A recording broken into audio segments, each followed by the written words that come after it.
All right, 2.2, shortcut rules. That's not really the official name of the lesson. It's the power rule. But the power rule is a shortcut rule. So this is going to be way easier than using the definition. In fact, you are only going to use the definition when I ask you to use the definition. After today, you're going to avoid the definition at all costs, except when I tell you you have to use it. So the shortcut, this is the best one. This is the easiest one. So let's see if we can come up with a few of these. The derivative of a constant. The derivative of a constant. So let's say f of x equals 7. F of x equals 7. Let's draw a graph of that. Make sure we know what that looks like. So that'd just be a horizontal line at y equals 7. Not very exciting. What does the derivative tell us about a graph? These two words need to be locked together in your brain for the rest of the year. Derivative means what? Slope. Slope and derivative go together. Derivative tells you the slope of a line or the slope of a curve. So looking at that, what's the slope of that line? 0, always. So that means that the derivative then is 0. So the derivative of a constant is 0. Because a constant is a flat line. Rate of change, well, it's not changing. So its rate of change is 0.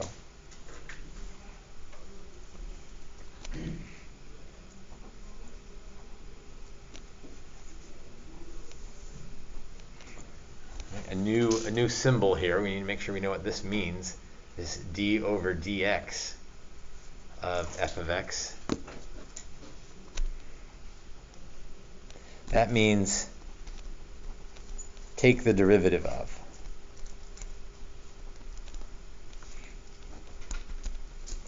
So that's just a new symbol we have to learn. That's not like new information. It's just, well, it's new information. It's not a new process.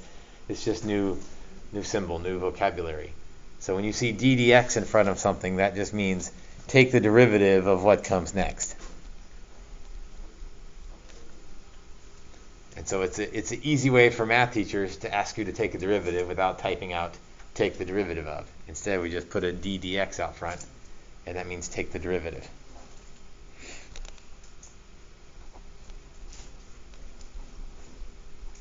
All right, now for the power rule.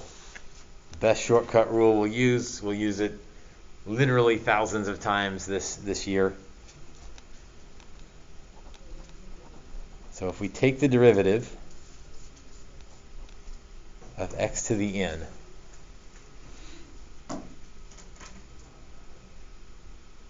so you can see where this is going to come in handy for all the polynomials that have an x cubed or an x squared or an x to the fourth or just an x. Even works for n being fractions, so like the square root of x is x to the 1/2. So there's lots of uses for this. Here's the answer. You're going to bring the n down front as a coefficient, and you're going to decrease that power by 1.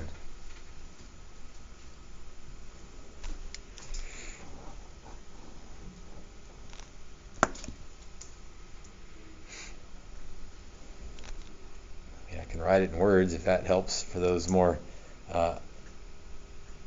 verbally inclined.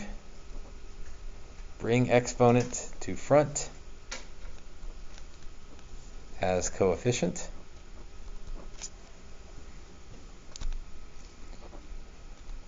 And decrease the power by 1.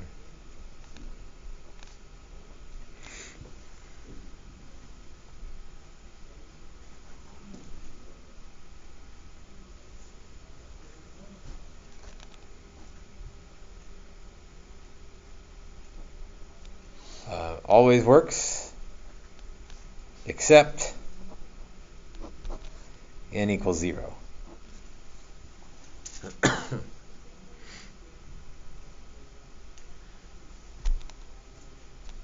If n is 0, What's x to the 0? What's anything to the 0? 1. And so the derivative of anything to the 0, the derivative of 1 is 0. So that's the constant rule. So if it's a constant, the answer is 0. You don't have to worry about it. If that power is anything else, you get to use the power rule.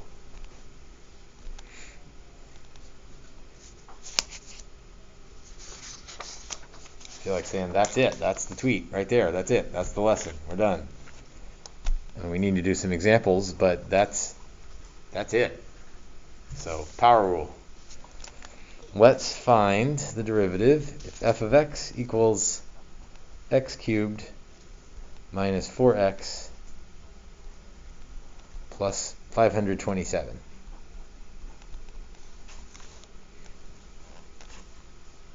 So we're going to use the power rule piece by piece here. So on the first one, we'll bring the 3 down front, decrease the power by 1, 3x squared. On the second one, what's the power on that x? 1. So if it helps to put it there, you can. So the 4 is just coming along for the ride. The 4 that's already there is still there. The 1 comes down front. We decrease the power by 1 to get to 0. That looks a little bit weird, but we'll clean that up in a minute. And then lastly, 527, at least 527 by itself is a constant. What's the derivative of a constant? Yeah, if you ask the derivative a different way, it becomes obvious. What's the rate of change of a constant? Well, the whole point of a constant is there is no rate of change. So its derivative is 0. There is no slope. Or the slope is 0. It's a better way to say that. All right, 3x squared, that's perfectly good. X to the 0, we already talked about anything to the 0 is 1. So 4 times 1 is 4. So 3x squared minus 4.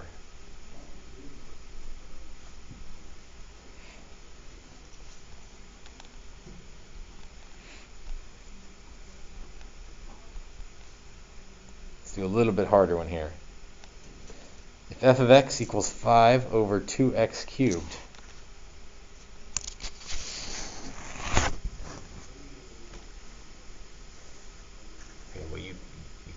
that's not really eligible for the product or for the power rule right now because it's in the denominator.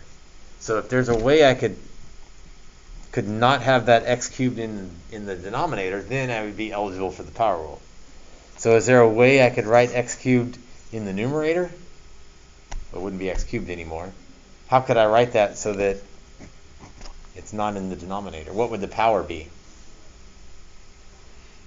Or think backwards, what kind of exponent sent it to the bottom?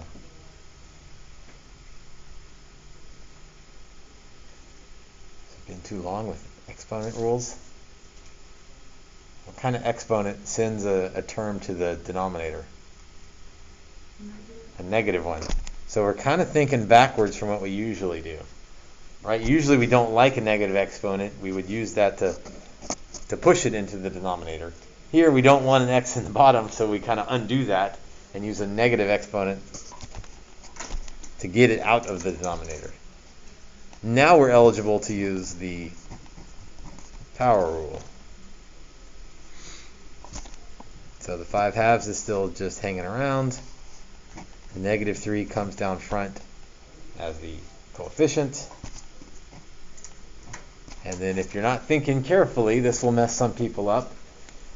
If I start at negative 3 and I decrease the power by 1, what do we get to?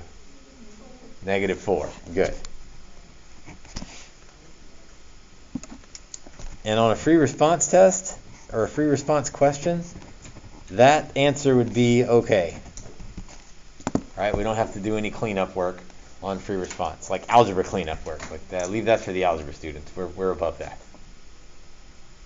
But on a multiple choice test, that's probably not going to be the answer. they're probably going to clean that up. And so, yes, you still have to know some algebra, or else you won't be able to pick the right free response question, or the multiple choice question. So that would be negative 15 over 2, and then x to the 4th in the bottom. So there's your multiple choice answer. So again, either answer is okay, but on the multiple choice section of the test, it's most likely going to be cleaned up. And when you look in the back of the book, they're going to clean it up as well. You don't have to on a free response. You can leave algebra stuff and say, hey, let the algebra students worry about that. I'm bigger and better than that. But a multiple choice, you better be able to do the algebra.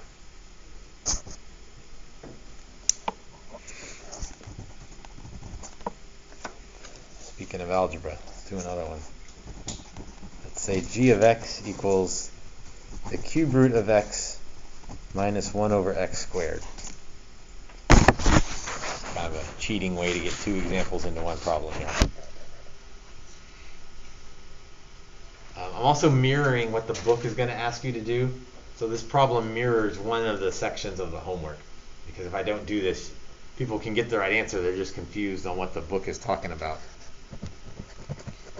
So first it asks you, it sets up this table. It wants you to rewrite that expression.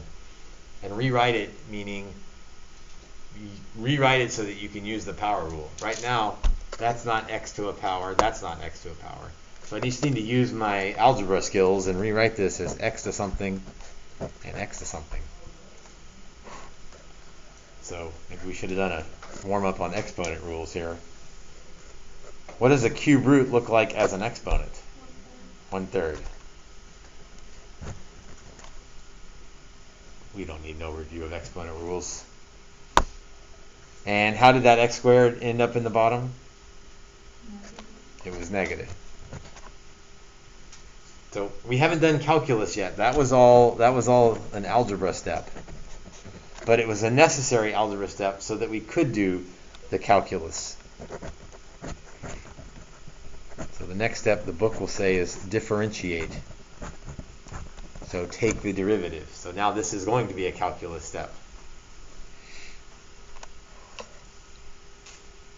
All right, so now the power rule applies. 1/3 x to the, if I take 1 away from 1/3,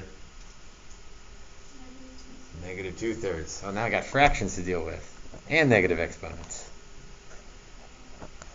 Minus negative 2 x to the negative 3. Again, some people mess this up, and it's not a calculus error that they've made it. It's not even an algebra error. It's just like negative 2 minus 1, 1/3 minus 1. And then the last thing it will say is simplify. So this is an acceptable answer on a free response part of the test. You're done. Like the only thing left is algebra. If the only thing left is algebra, let the algebra students worry about that. But the book is specifically wanting you to clean this up. So let's see, that would be 1/3, and we could just put x to the 2/3 in the bottom. I don't need to rewrite that as a cube root of x squared. I don't need to worry about that. I just want to clear the negative exponents. Negative negative makes positive 2 over x cubed. So that example is more about what is the book looking for when it says rewrite, differentiate, and simplify. It's trying to be helpful to walk you through the steps. And so if we don't do this, students will get the right answer usually, but just be confused about what the book is asking. So you got to rewrite so that you can take a derivative and then clean it up.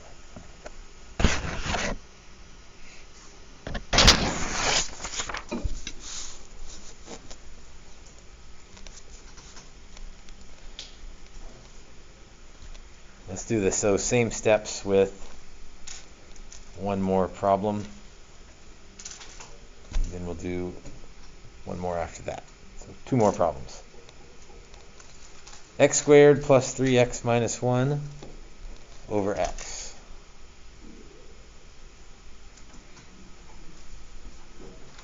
Well, we don't know the quotient rule. Like the quotient rule, the division rule is coming up tomorrow, but I can't just take the derivative of the top and the derivative of the bottom. It doesn't work that way. That's not how derivatives work. So I need to do these same steps. I need to rewrite, differentiate, and simplify.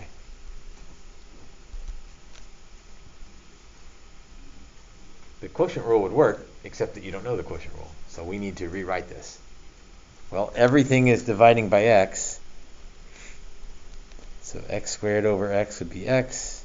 3x over x is 3. Minus, instead of 1 over x, let's write it as a power. That way we can use the power rule. So what would the power be? X to the what?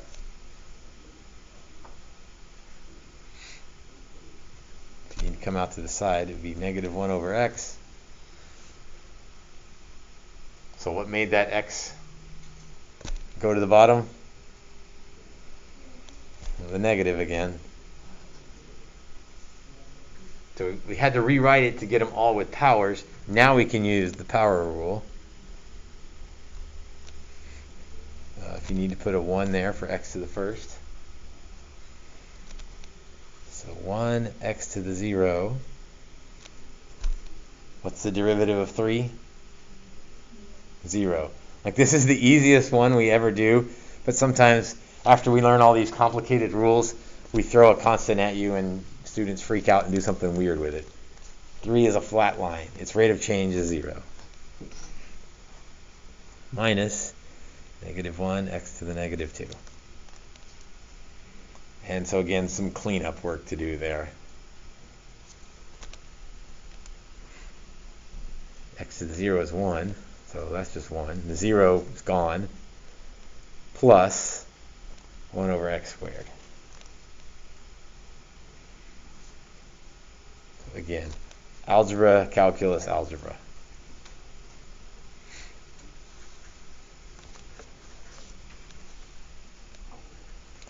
Last example. F of x equals x squared times 1 minus x. Let's find the derivative. And any points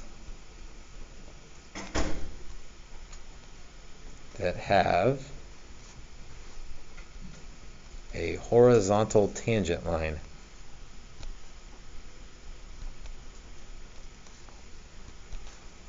Okay, write that down first, then we'll talk about what in the world that means.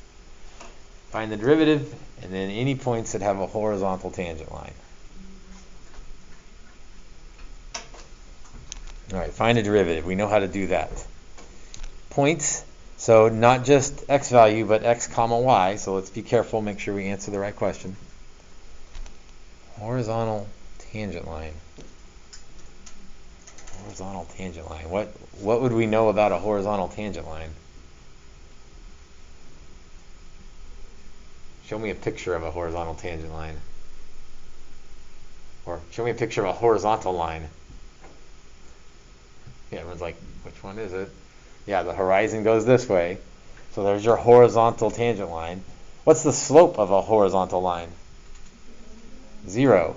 So horizontal means slope equals 0. But in this class, slope is supposed to trigger another word in your brain. What word is tied to slope? Derivative. So this means, where is the derivative equal to 0? So they ask it in a funny way, but they ask it in a way that kind of tests a whole bunch of stuff. So find the derivative and then figure out where the derivative is 0. But they wanted to ask it in a more complicated way. All right, this thing is multiplied. I cannot take the derivative of the pieces and multiply them. That's a product rule. That's coming tomorrow. We don't know the product rule. But we can get around it by just distributing. So x squared minus x cubed. Now we're ready to use the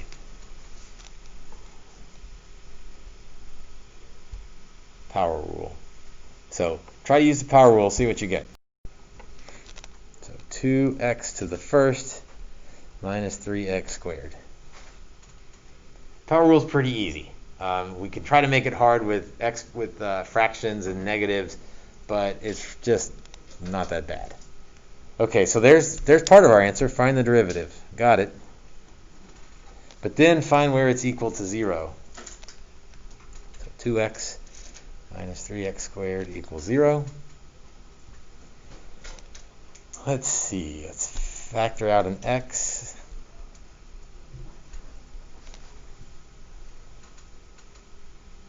So x equals 0. There's an easy answer. 2 minus 3x equals 0. It's going to be a little bit harder. So negative 3x equals negative 2. And x equals 2/3.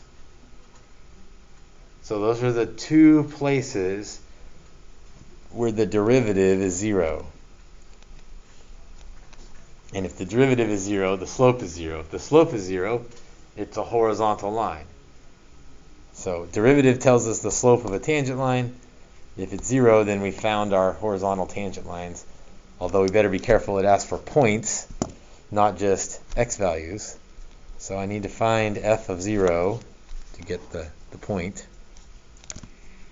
F of 0, not f prime of 0. This becomes an issue throughout the year of after you take a derivative and later we'll take a second derivative, then sometimes you got to plug things back in.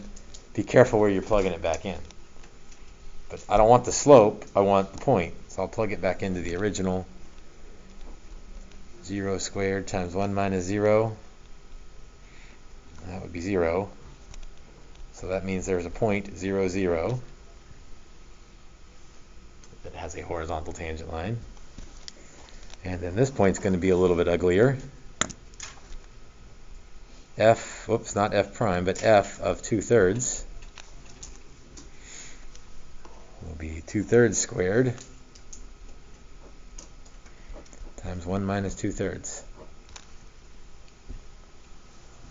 On a free response test, that answer, whoops, it says to write it as a point. So as long as I wrote that as the y value, that would be okay as a y value if you're worried about messing up all that fraction stuff. On a multiple choice test, it's probably going to be simplified, although this isn't too bad because you can square 2/3. You can do 1 minus 2/3. Hopefully everybody can still multiply fractions. So that means my point is 2/3, comma, 4/27.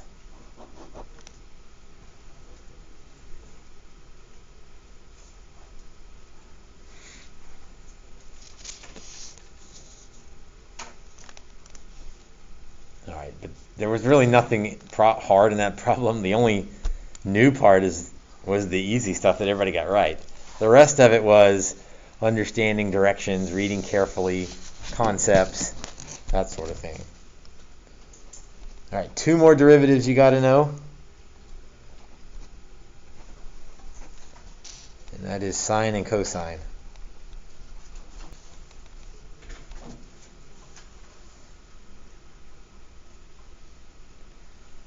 These are easy and hard. You'll see what I mean when I write the answers here. The derivative of sine is cosine. Kind of nice how that works. What do you think the derivative of cosine is? Oh, I said they were tricky, so no one wants the answer. You might think it's sine, like they go back and forth, but it's negative sine.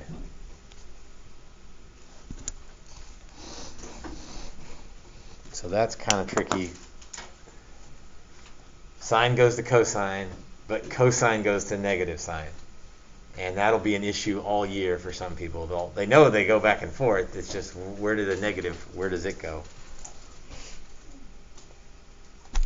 Let's do one more really quick example. Sorry, I said the last one was the last one. This really is the last one. F of x equals 3x squared minus 7 cosine x. Find the derivative of that guy.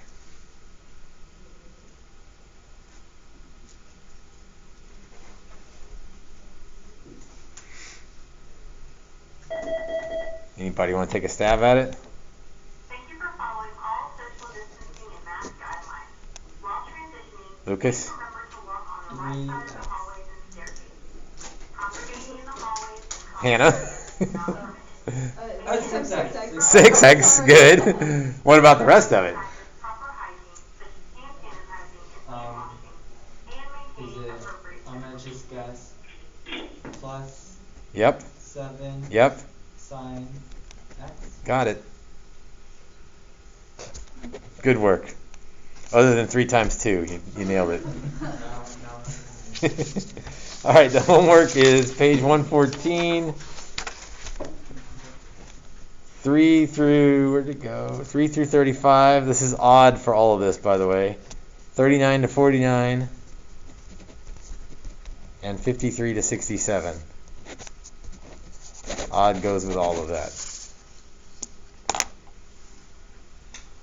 So I think the rule is pretty straightforward. We just ask some goofy questions about it, and the sine and cosine is thrown in there. Make sure you try that, because you're going to use this over and over and over again. So I'll see you guys, video people, tomorrow, and A people on Friday.